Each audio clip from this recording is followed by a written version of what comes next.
soal-soal gitu ya. Ada latihan soal-soal. Nah, betul tidak ya bahwa LKPD itu isinya hanya soal-soal saja? Oke, kita lihat bahwa ini LKPD itu merupakan lembaran petunjuk dan langkah-langkah tugas yang disediakan untuk peserta didik dalam proses pembelajaran, baik secara kelompok maupun perorangan. Jadi di situ ada langkah-langkah kerja yang harus dilakukan, ya. Artinya isinya apakah mengenai aspek apa saja yang bisa ada di dalam LKPD itu? Pengetahuan, keterampilan, sikap pun ada juga. Sikap ada juga, betul, ya. Jadi di dalam LKPD itu tidak melulu hanya untuk pengetahuan, mengerjakan soal aja siswa itu tidak, tapi ada instruksi untuk pengetahuan, keterampilan, dan sikap, ya. Nah, apa sih yang menjadi fungsi dari LKPD ini? Ini nanti Bapak Ibu bisa baca, ya. Ini karena saya lebih ke teknis saja. Ini Bapak Ibu tinggal baca. LKPD itu pasti banyak fungsinya, ya. Salah satunya adalah meningkatkan aktivitas siswa. Jadi supaya siswa terlibat dalam kegiatan pembelajaran, supaya siswa aktif, kemudian supaya siswa bisa merangsang keterampilan berpikir kritisnya, oleh karena itu harus kita fasilitasi. Fasilitasinya apa? Harus terlibat aktif di dalam kegiatan pembelajaran. Apa yang menuntun siswa supaya aktif? Salah satunya adalah ini, apa?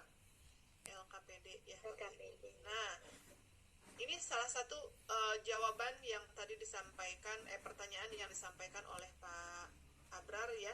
Tadi aspek apa saja yang mesti dalam, bagaimana cara menyusun? Oke. Nah, dalam menyusun LKPD itu kita harus memperhatikan aspek-aspek yang ada di dalam LKPD, Bapak Ibu, ya. Yang pertama harus ada judul. Jadi judul LKPD-nya apa? Yang kedua ada tujuan pembelajaran yang ingin dicapai, ya. Saya lebih senang Bapak Ibu mencantumkan ATP di sini. Makanya ingat Bapak Ibu nanti PPL mau menyampaikan materi tentang apa? Mulai dari sekarang harus istiqomah. Sudah istihoroh dari kemarin? Oh, saya mau ngambil elemen ini, fase ini. Harus konsisten. Supaya Bapak Ibu ketika PPL, yang pertama materi ajarnya sudah ada, LKPD-nya sudah ada, medianya sudah ada. Jadi Bapak Ibu tidak terlalu sibuk nanti ketika PPL itu, ya. Makanya ingat dari sekarang Bapak Ibu mau materi apa? LKPD dengan pengembangan materi, dengan video materi ajar itu harus sama materinya, Bapak Ibu. Ya, ingat. Jadi materinya harus sama supaya Bapak Ibu tidak bolak-balik, tidak banyak pekerjaan. Memang semua orang mencari pekerjaan, tapi kalau banyak pekerjaan kan ujungnya jadi capek juga, ya. Bapak Ibu. Nah, oke, jadi Bapak Ibu dari sekarang ingat harusnya dari yang kemarin, ya. Oke, dari kemarin itu harusnya dari, ya. Pak, silakan. Siapa? Belum. Oh, belum. Jadi dari mulai kemarin Bapak Ibu membuat CP, ATP, nah harusnya relevan. Nggak apa-apa lah kalau misalnya kemarin masih beda-beda. Tapi mulai hari ini Bapak Ibu harus konsisten, ya. Ambil satu materi.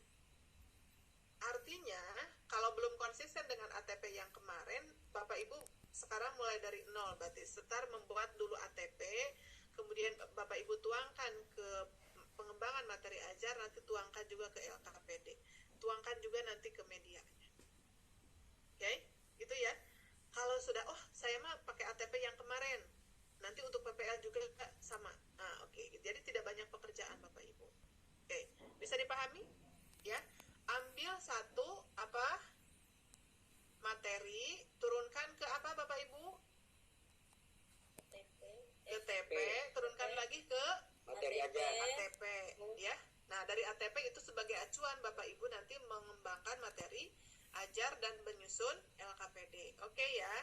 Mudah-mudahan yang kemarin itu tugas yang Bapak Ibu bisa digunakan sekarang untuk menyusun materi ajar dan LKPD. Nah, jadi ini Bapak Ibu nanti tujuan pembelajaran yang ingin dicapainya apa? Alokasi waktu Bapak Ibu, ya, waktu untuk menyelesaikan berapa lama. Kemudian jika itu memerlukan keterampilan atau praktek, alat bahannya apa yang digunakan. Kemudian informasi singkatnya apa, ada penuntun kerja Bapak Ibu, cara kerja kemudian tugas yang harus dilakukan siswa itu apa, kemudian laporan yang harus dikerjakan apa, ya. Nah, kemudian ini dalam pertimbangan menyusun LKPD itu aspek penyajian materi Bapak Ibu. Jadi judul lembar kerja harus sesuai dengan materinya, betul ya. Kemudian materi harus sesuai dengan perkembangan peserta didik. Kemudian materi harus logis Bapak Ibu, logis dan sistematis. Kemudian materi disajikan secara sederhana, jelas, kemudian menunjang keterlibatan dan kemauan peserta didik untuk ikut aktif. Oke, tampilan Bapak Ibu, tampilan LKPD, penyajiannya sederhana, jelas, dan mudah dipahami, ada gambar, grafik sesuai dengan konsepnya, supaya menarik Bapak Ibu ya. Kemudian tata letak gambar, tabel harus tepat, judul ini maaf ya, keterangan instruksi harus jelas, kemudian mengembangkan minat dan mengajak peserta didik untuk berpikir. Nah ini ya, jadi dalam LKPD itu harus ada ini.